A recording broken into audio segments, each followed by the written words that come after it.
St Lucia really does tick all the boxes when it comes to delivering the Caribbean dream holiday. Starting with the geography, our driver and guide David gave me the overview.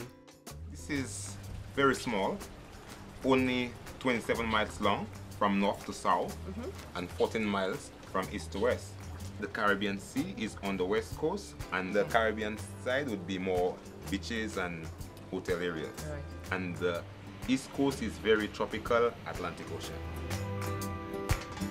Where would you say the best beaches are?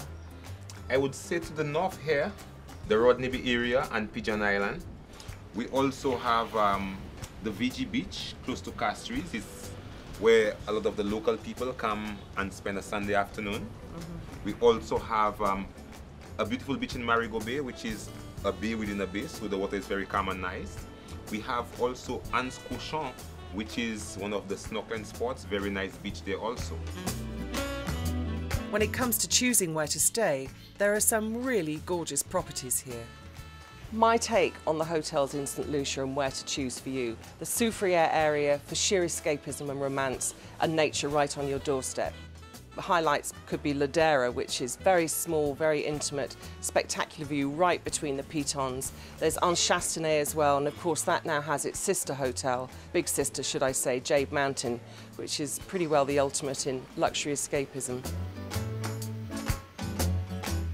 The Rodney Bay area for a bit of nightlife and restaurants if that's what you're looking for, as well as the hotel facilities.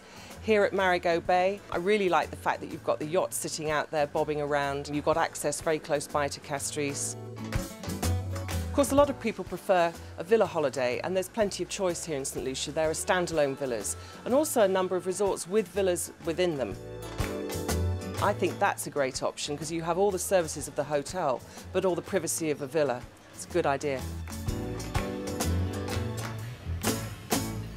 And of course, alongside top quality accommodation comes great food.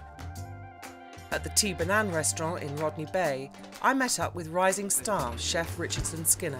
I think it's fair to say the Caribbean never used to have a great reputation for its food. How's that changed? The Caribbean cuisine is becoming very popular now for many reasons. One is people are getting away from bland foods and going into the spices and the seasoning, and we've always been known for that. And not only that, I think that there's a change in the mentality of young chefs in the Caribbean, where it's becoming somewhat glamorous to be a chef. So they're taking more interest in using the ingredients and really experimenting and making Caribbean cuisine make its mark in the world right now. Yeah. Using our own ingredients and our own technique and what our grandmothers and grandparents used to do, and really being innovative and creating new dishes with Caribbean ingredients. It makes me feel very proud to be a Caribbean chef. Fantastic. Of course, it's not just about fine dining. For the freshest local catch, the Friday night fish fry in Anse-Lorraine is fantastic value and a great night out for both locals and tourists.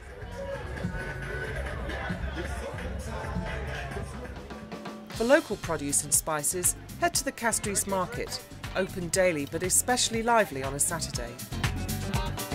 I think the great thing is seeing St Lucian people just enjoying their own market, and some of the store holders are real characters. It's really fun just chatting to them about what they've got and what they're growing at home, and yeah, you get a real flavour for St Lucia here.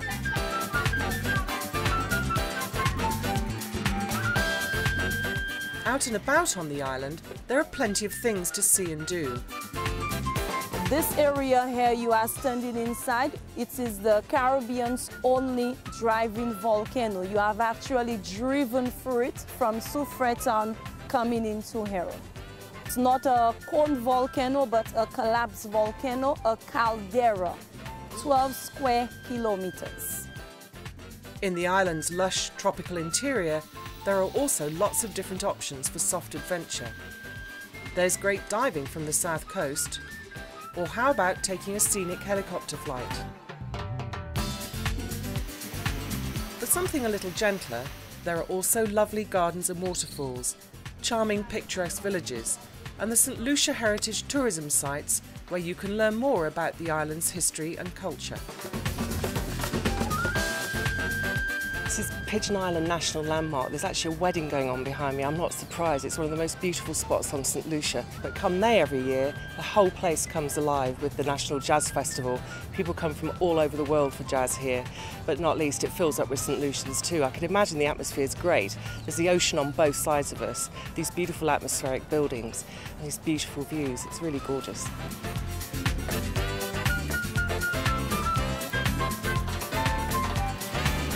Every tourist board has got its slogan, and St Lucia's is simply beautiful, and I just can't argue with that. It really does deliver and ticks every box. Gorgeous beaches, but so much more. Soft adventure, rainforest, mountains, beautiful coastline, and above all, the friendly people. St Lucians are an absolute delight.